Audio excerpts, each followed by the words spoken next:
प्रणाम। सभी को मेरा प्रणाम। शुभान ध्यायन्ति ये कामान गुरुदेव प्रसादजान इतरान आत्मा पापोत्थान तेषाम विद्या फलिष्यति। आज हमारे संगणक पटल पर ज्योति रूप में समुपस्थित सभी विद्वज्जनों का चरण स्पर्श करते हुए राष्ट्रवादी लेखक संघ के इस कार्यक्रम में भाग लेने के लिए मुझे आनंद हो रहा है। आज के इस भूगोल विज्ञान विषय पर जो सत्र आयोजित है, उस सत्र के वास्तविक अधिकारी अध्यक्ष आचार्य कृष्ण कुमार पांडे जी तथा इसके संचालक अखिलेश्वर मिश्र जी, इस राष्ट्रवादी लेखक संघ के माननीय यशमान सिंह तोमर जी, जो आपने वास्तविक इस राष्ट्रीय लेखक संघ का इस समायोजन के पृष्ठभूमि को आपने रखा तथा इस खगोल विज्ञान विचार गोष्ठी में मुख्य वक्ता और बीज वक्तव्य के प्रदाता आचार्य उमाशंकर शुक्ला जी तथा हम हंसधर झा जी और अन्य विद्वज्जन, आप सभी को मेरा प्रणाम, दूर प्रणाम। आज सैल्यूट। आज इस सत्र में मैं एक श्रोता के रूप में अधिकारी हूं,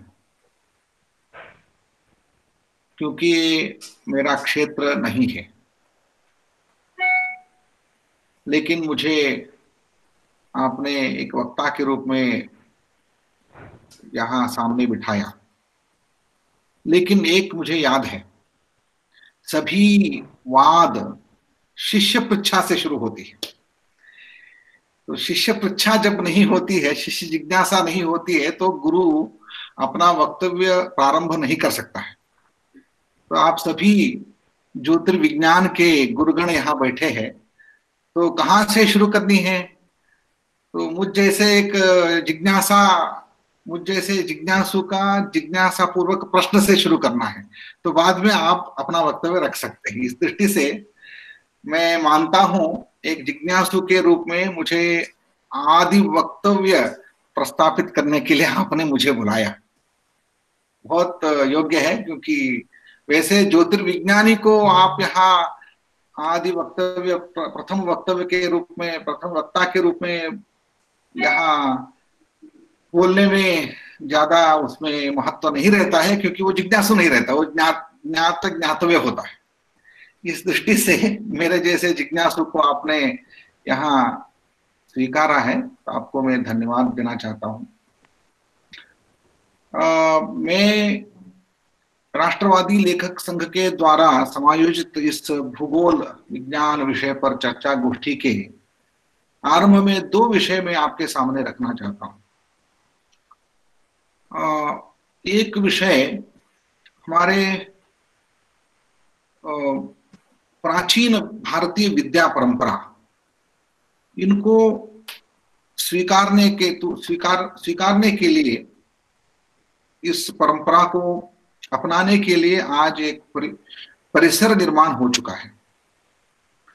पहले इस तरह का एक परिसर निर्माण नहीं हुआ था। आज जिस परिसर में हम बैठे हैं, जिस परिवेश में हम बैठे हैं, उस परिवेश में एक स्वीकृति मुद्रा है। लोग इसको, हम पहले कहते थे ओपन माइंड रहो, तो मुक्त मनस से इसको स्वीकारो। वैसे मैं मुक्त मनस इसलिए कह रहा हूं कि हमारे भारतीय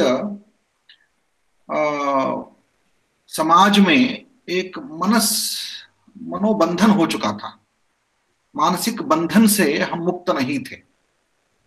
एक मानसिक बंधन ऐसा था कि कोई भी भारतीय मूल के जो भी हो, वो एक श्रद्धा मात्र है, उसमें कोई तर्क नहीं होता है और उसमें एक रैशनल आइडिया नहीं रहता है।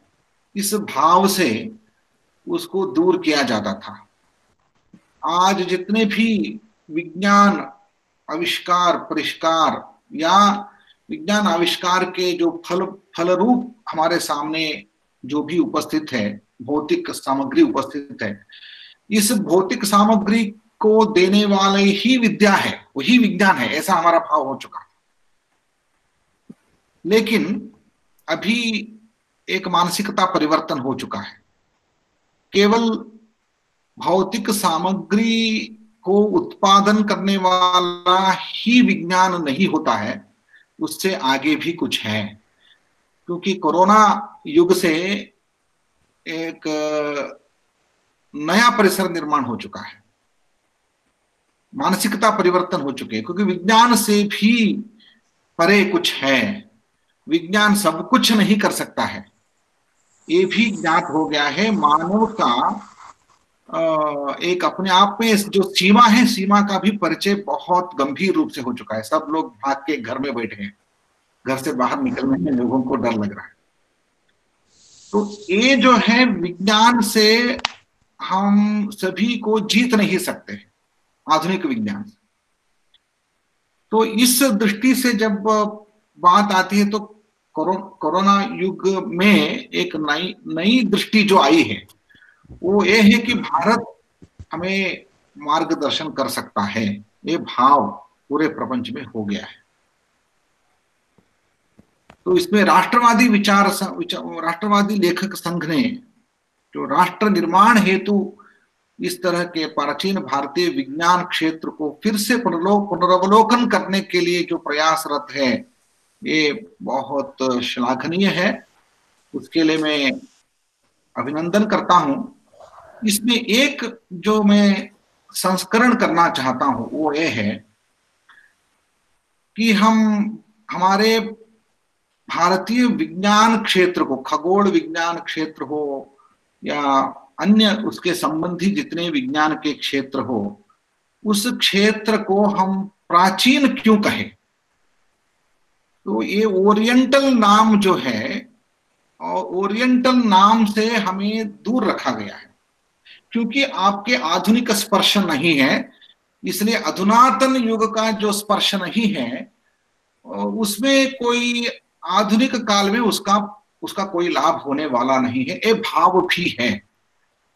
तो हम ये नहीं कह रहे कि हमारे प्राचीन भारतीय विद्या प्राचीन नहीं है, वो नहीं है विषय। लेकिन उसको प्राचीन कहने में एक तात्पर्य भी है। वो तात्पर्य केवल इसका महत्ता वर्णन नहीं है। प्राचीन कहते ही हम सोचते ही हमारे दृष्टि से, भारतीयों की दृष्टि से ये महत्ता सूचक विशेषण है हमारे लिए, क्योंकि बहुत प्राचीन है ये। तो चीन भी प्राचीन है और हम सब प्राचीन हैं। तो प्राचीनता में हम खुश हो जाते हैं। लेकिन जो प्राचीन नाम रखने वाला जो होता है, उनका मन में क्या है? उनका मन में ये है कि ये लोग प्राचीन है, इसलिए आधुनिक नहीं बन सकते। तो इस दृष्टि को हमें प्रश्न करना है।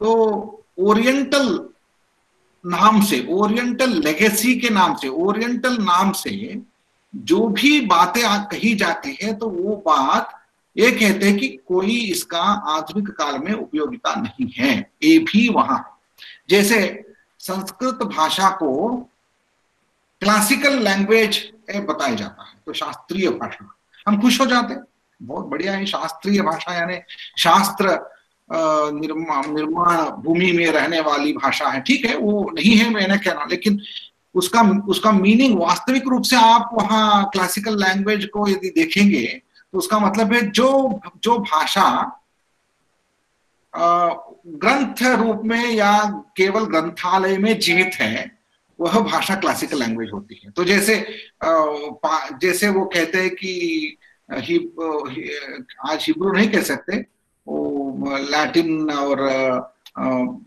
भाषा जो मूल यूरोपीय भाषाओं की मूल भाषाएं रही थी, लेकिन हमारी संस्कृत तो जीवित भाषा है, वो सभी को जीवन देने वाली भाषा है। तो इस दृष्टि से क्लासिकल लैंग्वेज इस टाइटल देने के बाद हमें सोचना चाहिए, 2 बार सोचना चाहिए किस लिए दिया है। तो मान लीजिए किसी को हम मतलब एक टाइटल दे देते हैं, तो शीर्षक दे देते हैं, ये क्या है, बहुत वृद्ध है, तो इसका मतलब है आज उनका सभा में कोई स्थान नहीं है, तो उनका नमस्कार करना है, बस चरण स्पर्श करना, इतना ही है। तो वृद्ध ज्ञानी है, तो उसका मतलब है कोई भाषण करने वाला नहीं, उनको भाषण करना नहीं देना है, ऐसा बोल देते हैं लोग, जो है उसका शीर्षक होता है। तो इसलिए प्राचीनता को वो इस अर्थ में देते हैं, इसको कोई आधुनिक विज्ञान के क्षेत्र में उनका कोई प्रयोग नहीं कर सकते, ये दृष्टि से करते हैं। यूरोप में ऐसे ही हो चुका है। इसलिए मैं भारतीय विज्ञानों को एक सनातन नाम से कहना चाहिए, ऐसा मैं प्रस्ताव रखता हूं हमेशा। ये सनातन है, प्राचीन भी है और आधुनिक भी, इसलिए सनातन है। तो सनातन भारतीय विद्या परंपरा, यदि हम इस तरह हम उपयोग करते जाएंगे तो लोगों को लगेगा ये सनातन है, निरंतर चलने वाला है। तो निरंतर चलने, क्योंकि आज भी आप सब इतने विद्वान बैठे हैं, मैं ये नहीं मानता हूं कि क्यों आप आज के जितने भी आधुनिक समस्याएं हैं, उन समस्याओं के बारे में आपके पास बहुत अच्छे अच्छे परिहार भी हैं, क्योंकि आप उस शास्त्रीय दृष्टि से नए समस्याओं को देखते हैं, उसके परिहार भी ढूंढते रहते हैं। उसके परिहार केवल प्राचीन दृष्टि से नहीं दृष्टि है, लेकिन आधुनिक परिप्रेक्ष्य में वर्तमान काल में जो प्रयोग योग्य है वैसे ही परिहार देते हैं।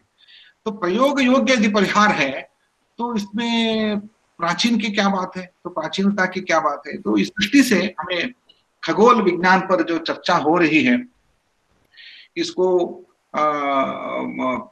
यूरोप सेंट्रिक युग जो था, वो जैसे प्रधानमंत्री जी ने कहा, चाइना का विस्तारवाद अब खत्म हो गया है, तो भौगोलिक प्रादेशिक विस्तारवाद का जो खत्म हो गया है, वैसे ही यूरोप केंद्रित चिंतन परंपरा भी खत्म होते आ रहा है। तो यूरोप केंद्रित, यूरोप अभी ज्ञान के केंद्र नहीं रहा है, यूरोप अभी ज्ञान का केंद्र नहीं रहा है। आगे हमारे सामने ये बहुत ज्ञान के क्षेत्र में तो भारत केंद्रित एक ज्ञान परंपरा शुरू होने वाली है। तो इसके लिए सिद्धता करने के लिए, मानसिकता बनाने के लिए, लोगों की जानकारी बनाने के लिए हम इस प्रयास हमें करते रहना है। तो आपका ये प्रयास बहुत ही प्रशंसनीय है, क्योंकि आज और एक बात में जोड़ के मेरा वक्तव्य समाप्त करता हूं। आज के दिन में जो कहते हैं मैथमेटिक्स अलग कर दो और एस्ट्रोनॉमी को अलग करो, फिजिक्स को अलग करो, ऐसा पहला एक क्रम था, अभी अब वो खत्म हो गया। क्योंकि प्राचीन भारत में ऐसा नहीं था, प्रयोजनवती विद्या होती है। तो प्रयोजन यदि कहना है कि गणित को और फिजिक्स को आप अलग अलग नहीं कर सकते हैं। तो इस दृष्टि ज्योतिर्विज्ञान में जो सम्मिलित है विज्ञान, जैसे स्कंद संहिता में जो सारे सम्मिलित है, इसको आप अलग अलग नहीं कर सकते हैं। तो इस दृष्टि से विद्या को अलग अलग नहीं करते हुए एक अखंड के रूप में उसको प्रदर्शित करना है। आज खगोल विज्ञान के संगोष्ठी में आप अखंड विज्ञान को आप प्रदर्शित करेंगे, हम सब इसका लाभ उठाएंगे। इन्हीं शब्दों से मैं मेरा वक्तव्य समाप्त करता हूं और धन्यवाद देता हूं। आपने मुझे इस सम्मान दिया, आपको फिर एक बार धन्यवाद देते हुए मेरा वक्तव्य समाप्त करता हूं। धन्यवाद।